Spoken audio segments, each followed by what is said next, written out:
In this video, I'll show you how to download and install Litematica in Minecraft. If this tutorial helps, please subscribe and like the video. So, if you want to use schematics, copy and paste structures, or get extra help while building in Minecraft, Litematica is exactly what you need. It's a powerful mod that makes building much easier and far more precise. First, we need to download all the files required before installing anything. Let's start with Fabric. Fabric is the mod loader that allows Litematica to work with Minecraft. Head over to fabricmc.net and you'll see the download option there.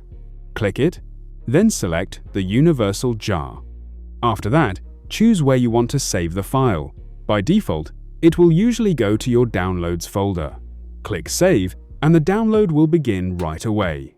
Before moving on, a quick thanks to Apex Hosting for sponsoring this video. If you need a Minecraft server, check them out through the link in the description and the pinned comment.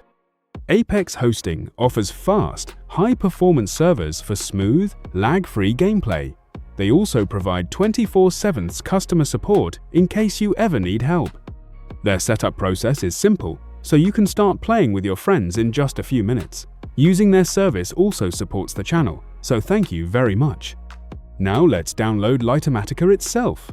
Go to curseforge.com, click on Minecraft, and search for Litematica in the search bar. It should be the mod created by Massa. Open the mod page, go to the Files tab, and look for the version that matches your Minecraft version. For example, if you're playing on 1.20.1, download the Litematica file for 1.20.1. You can also use the version filter to make this easier. Once you find the correct version, click the three dots on the right and choose Download File. Save it somewhere on your PC. Next, Litematica also requires MaLiLib, which is a library mod it needs to run properly. You can download this from CurseForge as well.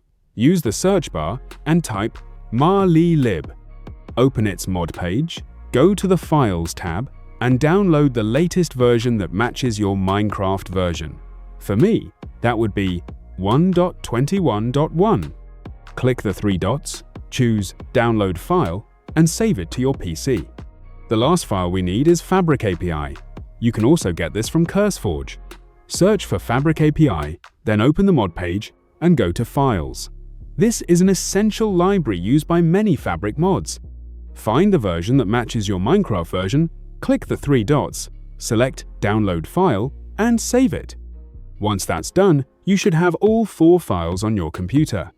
Fabric Installer, Litematica, MaLiLib, Fabric API.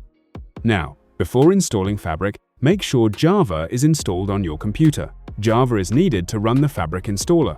If you don't already have it, go to java.com and download the latest version. Once it's downloaded, run the installer and follow the setup steps. After installing Java, right-click the Fabric installer file, choose Open With, and open it using Java. If your computer still won't open jar files, you may also need to install Jarfix, which helps Windows recognize jar files correctly. Search for Jarfix on Google, go to the website by Johan, and download it. Once downloaded, run the .exe file, let it complete automatically, and then close it. Next, the Fabric installer window should open. Before continuing, make sure both Minecraft and the Minecraft launcher are completely closed, otherwise the installation may not work properly. Inside the installer, select the Minecraft version you want to use and make sure it matches the mods you downloaded. You usually don't need to change anything else. Just click Install and wait for the process to finish. Once you see the confirmation message, you can close the installer. Now we need to find your Minecraft mods folder. Open the Minecraft launcher and go to the Installations tab at the top. Find your Fabric installation in the list, and on the right side, click the folder icon to open the installation folder. Inside that folder, look for a folder called Mods. If it isn't there, just create a new folder and name it Mods. Now take the 3 mod files you downloaded: Litematica, MaLiLib, Fabric API. Drag and drop all 3 of them into the Mods folder. Make sure you do not place the Fabric installer in there, only those 3 mod jar files. Once all 3 files are inside the mods folder, everything is installed and ready to go. Now open the Minecraft launcher again. On the Play tab, use the drop-down menu to select your Fabric profile, then click Play. Minecraft will now launch with Fabric and Litematica installed. Once you're in the game, press the M key on your keyboard to open the Litematica menu. From there, you can start using schematics and copying structures.